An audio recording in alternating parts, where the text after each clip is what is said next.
MRI scans have allowed researchers to peer inside the human brain. And the technology is great at revealing damage from a stroke, or areas that light up when we see a face. But brain scan studies have yet to offer much insight into the underpinnings of traits like intelligence, or mental health conditions like anxiety and depression. A key reason is that these studies need to include scans of thousands of brains, instead of the dozens typically used, a team reported in the March 16 issue of the journal Nature.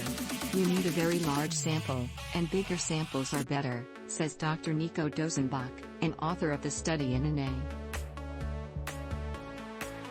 That's a lesson the field of genetics has already learned, says Paul Thompson, a neuroscientist at the University of Southern California who was not involved in the research. 20 years ago, yet here someone had discovered a gene for criminality or for psychosis or a gene for autism, Thompson said.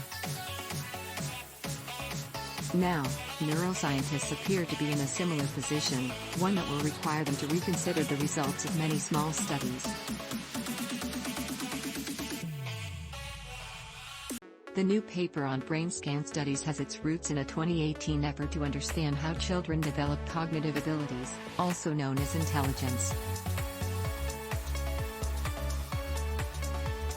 A team including Scott Marek, a researcher in Dosenbach's lab at Washington University, planned to use data from a federal study that was scanning the brains of thousands of adolescents. What we wanted to do is just ask the question with this huge sample: how is cognitive ability represented in them? So Marek's team analyzed nearly 1,000 brain scans from the federal study. Then they checked their work, using 1,000 different scans. What we noticed was that we couldn't replicate everything, Marek says.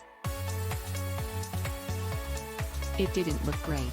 An area or connection that seemed important in one set of scans might appear insignificant in the other. It was only when they increased the sample size to thousands of brains that the results became more reliable. The team wondered whether this was also the case with other studies that searched the entire brain for differences associated with complex problems like anxiety, depression and ADHD. So they got brain scan data from about 50,000 people, then used the computer to conduct lots of simulated studies, both small and large. Once again, the team found that it took thousands of scans to get reliable results.